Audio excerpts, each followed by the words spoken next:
Okay, team. I just wanted to bring a quick update video to say, like, the season is not over. The grow season is not over yet. At least in the region I'm in. Again, if you're in Baltimore, you know it's not over. I just seeded this bed, so you can see. I just seeded this bed with different kinds of greens. Friday. What's today? Forgive me. I should be more abreast on the date. But today is Monday, July 29th, so Friday. So that would be 3 days ago, the 27th.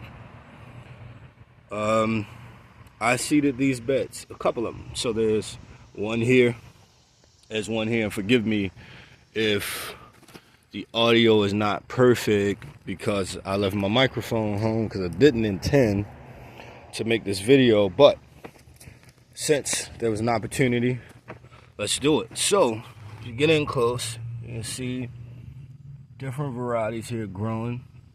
And again, the goal is to have different greens to distribute to the surrounding community. So one of the plans that I have is that in every area where the Baltimore Carpenters project puts in a garden, 4x4 block by 4 block area will benefit from that garden. And so this particular garden is the first garden. It's our first year of operating, even though we were incorporated in 2023. But so in the weeks to come, we'll be distributing. There have been a few things given out, but not much because the weather again has been wonky. Here's another thing that's when you take a few days from the garden, these kind of things will happen. So this was nice and lush Friday, and I should have harvested and given it out. That was my failure. Same thing with that red velvet lettuce there. Again, this was ready to harvest as well. This is arugula. If you look closely, it's been bitten. Last week I noticed a raccoon in the garden. So that's life. Also today or this evening, because it's going to be hot for the rest of this week, the likelihood is these seedlings will, or at least a large percentage of them, are going in the ground. They're outgrown. They've gotten true leaves, some of them, and they've outgrown these cups, these little cups they're in. And so they need to go in the ground. So that's going to have to happen, right? Because this is happening because they're getting root bound and they need to get in the ground. So that's that. And some of them are not getting enough nutrition because, again, there's only so much nutrients and a little bit of soil you can get in these small cups.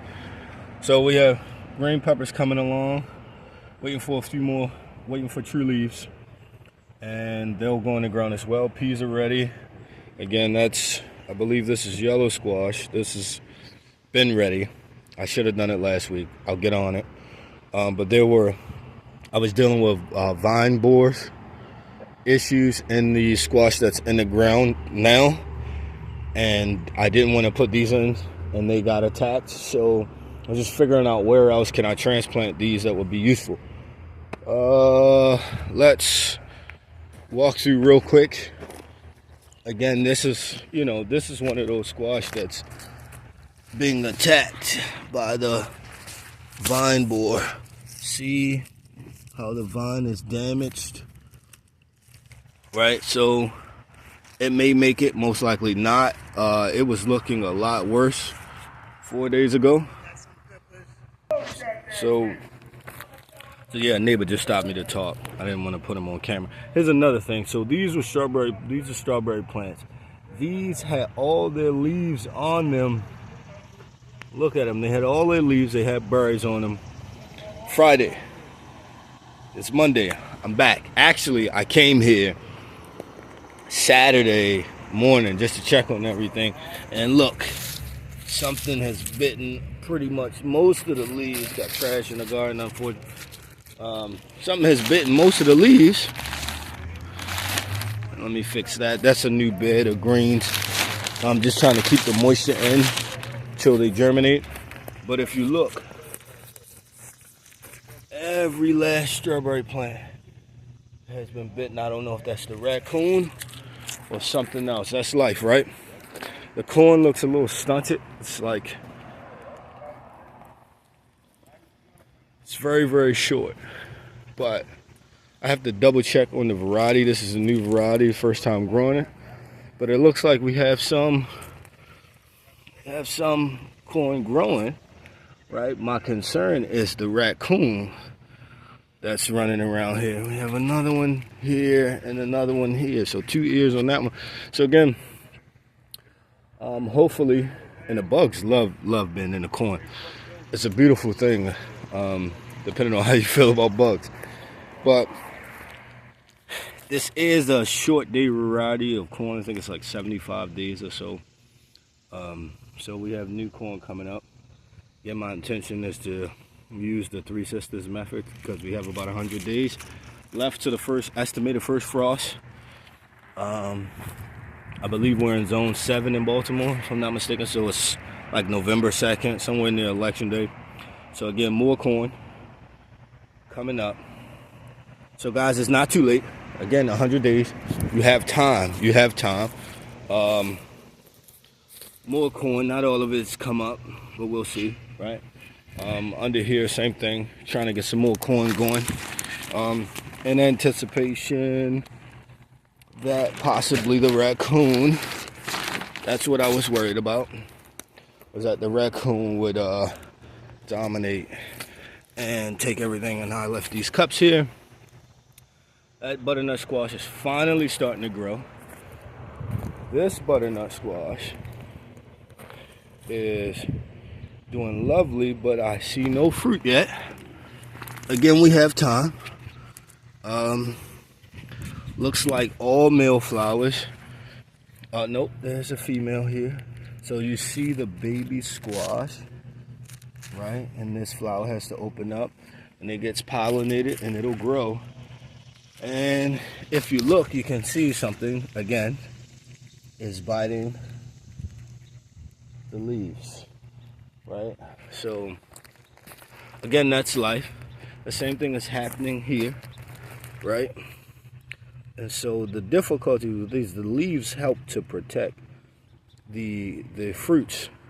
So with the leaves being gone, we have a bit of a conundrum there. So you see, but we'll see. Good things don't happen easily, and so that's where we are. So here's another butternut squash. This has been stagnant for a long time. This one is finally taking off. Okay. And this one is doing fine, but it's more bushy than it is vining. So let's get in here and see if we can find any fruits. And I see nothing but male flowers. So again, the way you can tell the difference is the female flowers have the fruits on them and the male flowers don't. And you need both for pollination's sake. So that's what's going on. Just to give you guys an update and to encourage you to keep going. There's time. My favorite thing to see is this sunflower patch when I come here. Again, my potatoes are not doing well. Previously there was a third bucket here of potatoes and they stopped growing, so I dumped it out to see what was happening, and the potatoes were just rotten. It happens. So strawberries I'll have to protect to let them continue to grow so they can come back next year. They're a perennial. Weeds are kind of taking over the undergrowth in the sunflower patch, and the sunflowers have been pollinated, so they're starting to look a little ugly, for lack of a better expression. But that's what happens after they get pollinated. They're spending their energy producing the sunflower seed. So that's where we are. We have Roma tomatoes in here, and I hope you can see it. Maybe it's just me.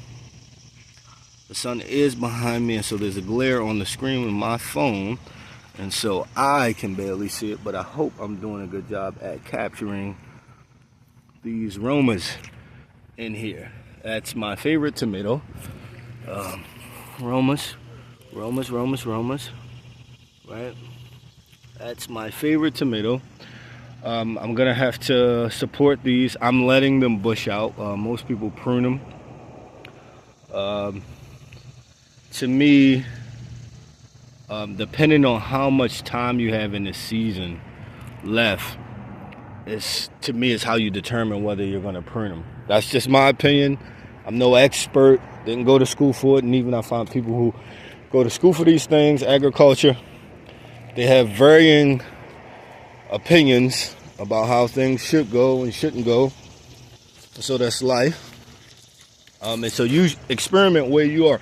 There's soil conditions, there are all sorts of different things that will affect how your plants grow, and you just have to troubleshoot where you are, what works best. I mean, we literally can be 4 blocks from each other, but because the microclimate in your area, how much shade, sunlight, water retention, pests will change exactly how things grow. And it could be the same exact plant from the same exact parent plants. But as you can see, these are beefsteak tomatoes, and they're just bushing out, so they're gonna need to be supported and or pruned. These I'll probably prune, maybe. Who knows? We'll see. Zinnias, they're starting to come on lovely. Putting out flowers, beautiful, beautiful flowers. Again, the lilies already bloomed, and this is the lilies. They bloomed and dropped their petals already. It happens. The blueberries are dying, and I haven't figured out how to salvage them. So I paused the camera again, neighbor to the garden walking through, and just to respect people's privacy, I don't record them unless they give me their consent, because that's just being a decent human being. So we have a weed here. Pull that out. This is again Leotris, and they've been pollinated. They were pretty, very, very pretty when they were in full bloom. These will spread, see, and if you look closely, oh, the bee flew off. I was gonna show you guys the bees. They seem to love these things, so these bring the pollinators. Great. Onions are doing okay. Again, they'll continue to grow. Carrots are getting shade from the tomatoes, which was my intention. And then there are books about how carrots and tomatoes love each other. And we have some weeds growing in here, as you can see. And I'm gonna have to get in there and get some of these out. So we'll let these keep going.